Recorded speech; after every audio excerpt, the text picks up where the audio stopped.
Green life സ്റ്റൈലിലേക്ക് എൻ്റെ എല്ലാ കൂട്ടുകാർക്കും സ്വാഗതം.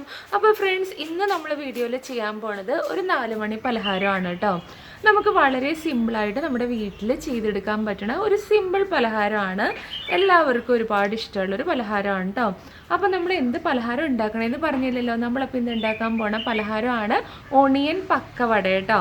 നമ്മൾ പുറത്ത് ഉത്സവങ്ങൾക്കും പള്ളിയിൽ പെരുന്നാളിനും ഒക്കെ പോകുമ്പോൾ നിങ്ങൾ കണ്ടിട്ടില്ലേ, ചെറിയൊരു പാത്രത്തിൽ കുറച്ച് എന്താ പറയുക പക്കവടയൊക്കെ ഇട്ട് കുറച്ച് സോസൊക്കെ ഒഴിച്ചും കൊണ്ട് തരും അല്ലേ. അപ്പോൾ നല്ല ടേസ്റ്റാണ്. നമ്മളൊക്കെ അത് ഞാനൊക്കെ എപ്പോഴും ഇങ്ങനെ ഉത്സവങ്ങൾക്കൊക്കെ പോകുമ്പോൾ ഇതൊക്കെ വാങ്ങിച്ച് കഴിക്കാറുണ്ട് കേട്ടോ. പക്ഷെ നമുക്കിത് വീട്ടിൽ വളരെ സിമ്പിളായിട്ട് ഉണ്ടാക്കിയെടുക്കാവുന്നുള്ളൂ. കുറച്ച് സാധനങ്ങൾ കൊണ്ടിട്ട് പെട്ടെന്ന് തന്നെ ഉണ്ടാക്കിയെടുക്കാൻ പറ്റും കേട്ടോ. അപ്പോൾ നമുക്കത് എങ്ങനെയാണ് ഉണ്ടാക്കണമെന്ന് നോക്കാം. അപ്പോൾ അതിന് മുന്നേ ആയിട്ട് ആദ്യമായി എൻ്റെ ചാനൽ കാണുന്ന കൂട്ടുകാർ ചാനലൊന്ന് സബ്സ്ക്രൈബ് ചെയ്ത് ബെല്ലൈക്കൺ അമർത്തി ഓൾ ഓപ്ഷൻ കൂടി സെലക്ട് ചെയ്യണം കേട്ടോ. എങ്കിലും ഞാനിടുന്ന എല്ലാ വീഡിയോസിൻ്റെയും നോട്ടിഫിക്കേഷൻ നിങ്ങൾക്ക് വരികയുള്ളൂ. അപ്പോൾ നമുക്ക് ഈ പക്കവട എങ്ങനെയാണ് ഉണ്ടാക്കണമെന്ന് നോക്കാം. 6 വലിയ സവോള, ഒരു വലിയ കഷ്ണം ഇഞ്ചിയും 4 പച്ചമുളകും കുറച്ച് വേപ്പിലയും എടുത്തിട്ടുണ്ട് കേട്ടോ. അപ്പോൾ ഇതെല്ലാം ഞാനിപ്പോൾ വൃത്തിയാക്കി എടുത്തിട്ടുണ്ട്. സവോള നീളത്തിൽ അരിഞ്ഞാണ് എടുത്തേക്കുന്നത്. ഇഞ്ചി ചെറിയ കഷ്ണങ്ങളാക്കി കൊത്തി അരിഞ്ഞെടുത്തിട്ടുണ്ട്. പച്ചമുളക് വട്ടത്തിലാണ് അരിഞ്ഞേക്കുന്നത്. വേപ്പില അങ്ങനെ തന്നെയാണ് കേട്ടോ ഇട്ടേക്കുന്നത്. നിങ്ങൾക്ക് വേണമെങ്കിൽ വേപ്പില ചെറുതായിട്ട് അരിഞ്ഞ് ചേർക്കാം. ഇനി ഞാനിവിടെ ഒരു ഡ്രൈ ആയിട്ടുള്ളൊരു പാത്രം എടുത്തിട്ടുണ്ട്. നമ്മൾ അരിഞ്ഞെടുത്തതെല്ലാം ഈ പാത്രത്തിലേക്ക് ഇട്ട് കൊടുക്കാം.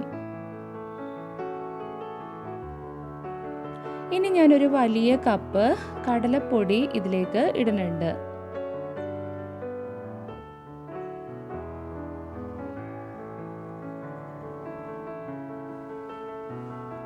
ഇനി 3 വലിയ ടേബിൾ സ്പൂൺ കോൺഫ്ലവർ ആണ് ചേർക്കുന്നത്. അപ്പോൾ കോൺഫ്ലവറിന് പകരം നിങ്ങൾക്ക് വേണമെങ്കിൽ അരിപ്പൊടി ആണെങ്കിലും ചേർക്കാം കേട്ടോ. ഇനി ആവശ്യത്തിന് ഉപ്പും ഇടുന്നുണ്ട്. ഒരു വലിയ സ്പൂൺ കാശ്മീരി ചില്ലി പൗഡറും കൂടിയും ചേർത്തിട്ടുണ്ട്.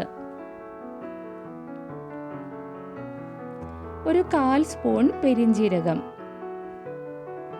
കുറച്ച് കുരുമുളക്. ഞാനിപ്പോൾ കുരുമുളക് അങ്ങനെ തന്നെയാണ് ഇടുന്നത്. നിങ്ങൾക്ക് വേണമെങ്കിൽ ചെറുതായിട്ടൊന്ന് പൊട്ടിച്ചിട്ട് ഇടാം കേട്ടോ.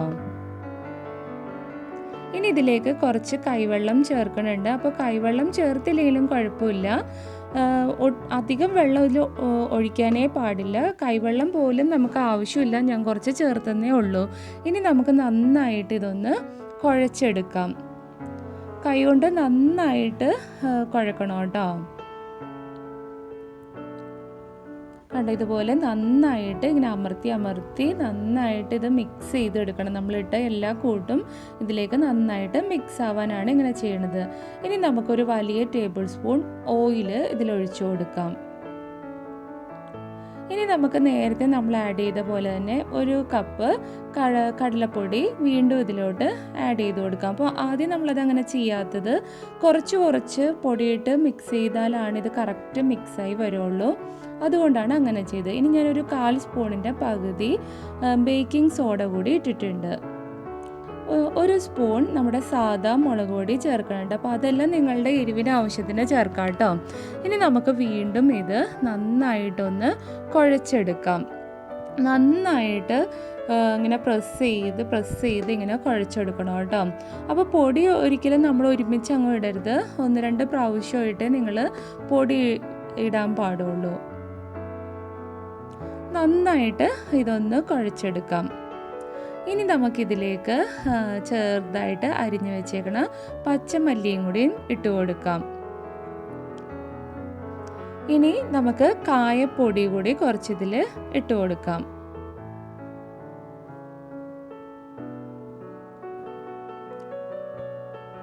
വീണ്ടും നന്നായിട്ട് ഇതൊന്ന് കൈകൊണ്ട് കുഴച്ചെടുക്കാം. കണ്ടു, ഇപ്പോൾ നമ്മൾ വെള്ളം ചേർത്തിട്ടില്ല എങ്കിൽ പോലും ഇപ്പം മാവിനകത്ത് ആവശ്യത്തിന് വെള്ളമെല്ലാം വന്നിട്ടുണ്ട്. സവാളയിലുള്ള വെള്ളമാണ് ഇത്. അപ്പോൾ നമുക്കിത് കണ്ടോ നന്നായിട്ട് ഇതുപോലെ കുഴച്ചെടുക്കാം. അപ്പോൾ ഇത് കുഴച്ച് വരുമ്പോൾ ശരിക്കും ഈ ഒരു ടെസ്റ്ററിൽ വേണം ഇതിരിക്കാൻ. കണ്ടോ, ഇത്രയും പൊടിയേ ഇതിൽ പാടുള്ളൂ. അധികം മാവൊന്നും പാടില്ല. ഈ ഒരു ടെസ്റ്ററിൽ വേണം നമ്മൾ കുഴച്ച് വരുമ്പോൾ ഇരിക്കാൻ. അപ്പോൾ ഇനി നമുക്കിത് ഏറ്റവും കുറഞ്ഞത് ഒരു അരമണിക്കൂറെങ്കിലും മൂടി വെക്കണം. സമയമുണ്ടെങ്കിൽ ഒരു മണിക്കൂർ വരെ നമുക്ക് ഇതിങ്ങനെ അടച്ചു വെക്കാം. ഇപ്പോൾ ഞാനൊരു പാൻ അടുപ്പത്ത് വെച്ചിട്ടുണ്ട്. ഇതിലേക്ക് ഞാൻ ഓയിലാണ് ഒഴിച്ചു കൊടുക്കുന്നത്. ഇപ്പോൾ നമ്മൾ അടച്ചു വെച്ചേക്കണം മാവ് നമുക്കൊന്ന് തുറന്ന് നോക്കാം. കണ്ടോ, ഇപ്പം മാവ് ഇങ്ങനെ ഈ ഒരു ടെസ്റ്ററിലാണ് ഇരിക്കുന്നത്. ഇനി നമുക്ക് എണ്ണ നന്നായിട്ട് ചൂടാവുമ്പോൾ ഇതിൽ നിന്ന് കുറച്ച് ഇതിലേക്ക് ഇട്ട് കൊടുക്കാം. ഈ സമയം നമ്മളിത് മാവ് ഇടുന്ന സമയത്ത് നമ്മുടെ അടുപ്പിൽ ഫ്ലെയിം ഹൈയിൽ വേണം വെക്കാൻ. ഇനി നമുക്ക് കുറച്ച് വീതം ഇതിലേക്ക് ഇട്ട് കൊടുക്കാം.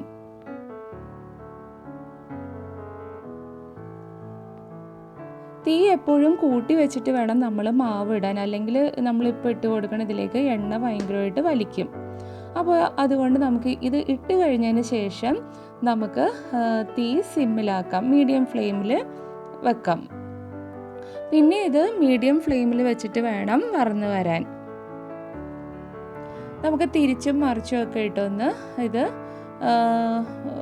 പൊരിച്ചെടുക്കാം. ഇത് കണ്ട് ഇങ്ങനെ ഒരു സ്പൂൺ കൊണ്ട് ഇതിനിങ്ങനെ തിരിച്ചും മറിച്ചുമൊക്കെ 1-2 പ്രാവശ്യം ഇങ്ങനെ തിരിച്ചും മറിച്ചുമൊക്കെ ഇടണം കേട്ടോ.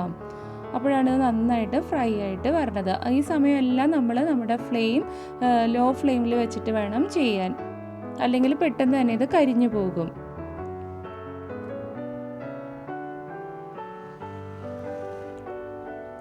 അപ്പോൾ ഇപ്പോൾ ഇത് നന്നായിട്ട് ഫ്രൈ ആയിട്ട് വന്നിട്ടുണ്ട്. അപ്പോൾ ഇനി നമുക്കിതൊന്ന് കോരി എടുക്കാം എണ്ണയിൽ നിന്ന്.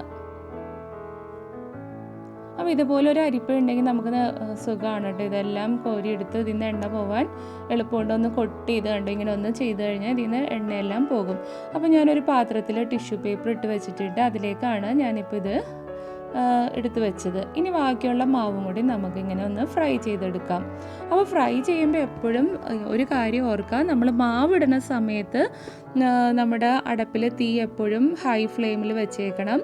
മാവെല്ലാം ഇട്ട് കഴിയുമ്പോഴത്തേനും അത് സിമ്മിലിടുകയോ അല്ലെങ്കിൽ ഒരു മീഡിയം ഫ്ലെയിമിൽ വെക്കുകയോ ചെയ്യാം.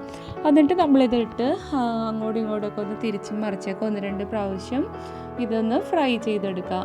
ആ സമയത്തെല്ലാം തീ സിമ്മിൽ വേണം ഇടാൻ, കൂട്ടി വെച്ചാൽ കരിഞ്ഞു പോകും. അപ്പോൾ അതൊന്നും നിങ്ങൾ മറക്കരുത് കേട്ടോ. അപ്പോൾ എല്ലാം പൊരിച്ചെടുത്തിട്ടുണ്ട്. ഇനി ഞാൻ ബാക്കി എണ്ണയിൽ കുറച്ച് വേപ്പില ഇട്ടൊന്ന് ഫ്രൈ ചെയ്തെടുക്കാറുണ്ട്. ഇത് നമുക്കൊന്ന് ഡെക്കറേറ്റ് ചെയ്യാൻ വേണ്ടിയിട്ടാണ് കേട്ടോ നമ്മളിത് ചെയ്യണത്. അപ്പോൾ അതേ ഇപ്പോൾ നമ്മൾ വറുത്തെടുത്ത ഈ നമ്മുടെ വേപ്പില ഇതിൻ്റെ മുകളിലോട്ട് ഇട്ട് കൊടുക്കാണ്ട്. ഞാനിപ്പോൾ എല്ലാം വറുത്തെടുത്തിട്ടുണ്ട്. അപ്പോൾ ഈ ഒരു വേപ്പിലയും കൂടി വരുമ്പോൾ കാണാനും നല്ല ഭംഗിയാണ്. അപ്പോൾ അങ്ങനെ നമ്മുടെ ഒണിയൻ പക്കവട റെഡി ആയിട്ടുണ്ട്. അപ്പോൾ ഫ്രണ്ട്സ് ഞാനിവിടെ നമ്മുടെ പക്കവട എടുത്ത് കൊണ്ടുവന്നിട്ടുണ്ട് കേട്ടോ. അപ്പോൾ നമുക്ക് പക്കവട സോസ് ഒഴിച്ചും കഴിക്കാം, സോസ് ഒഴിക്കാതെയും കഴിക്കാം കേട്ടോ. അപ്പോൾ ഞാനിപ്പോൾ കുറച്ച് സോസ് ഇതിൽ ഒഴിക്കാറുണ്ട് കണ്ടോ. ഇനി നമുക്ക് ടേസ്റ്റ് ചെയ്ത് നോക്കാം അല്ലേ.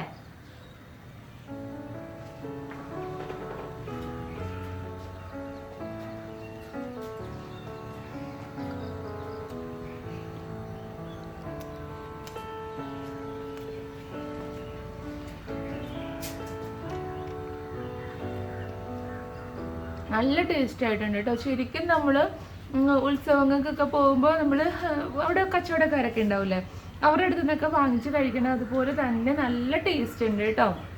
അപ്പോൾ എൻ്റെ എല്ലാ കൂട്ടുകാരും ഇതൊന്ന് ചെയ്ത് നോക്കണം, കുട്ടികൾക്കെല്ലാം ഉണ്ടാക്കി കൊടുക്കണം. അപ്പോൾ എൻ്റെ വീഡിയോ ഇഷ്ടപ്പെട്ടെങ്കിൽ ലൈക്ക് ചെയ്യാനും ഷെയർ ചെയ്യാനും കമൻറ്റ് ചെയ്യാനും മറക്കരുത് കേട്ടോ. അപ്പോൾ ആദ്യമായി കാണുന്ന ആരെങ്കിലും ചാനൽ സബ്സ്ക്രൈബ് ചെയ്യാൻ മറക്കാതെ ഒന്ന് ചാനലും സബ്സ്ക്രൈബ് ചെയ്ത് ബെല്ലൈക്കൺ അമർത്തി ഓൾ ഓപ്ഷൻ കൂടി സെലക്ട് ചെയ്യണം കേട്ടോ. എങ്കിലേ ഞാനിടുന്ന എല്ലാ വീഡിയോസിൻ്റെയും നോട്ടിഫിക്കേഷൻ നിങ്ങൾക്ക് വരികയുള്ളൂ. അപ്പോൾ നമുക്കിനി അടുത്തൊരു വീഡിയോയിൽ കാണാം. ബൈ.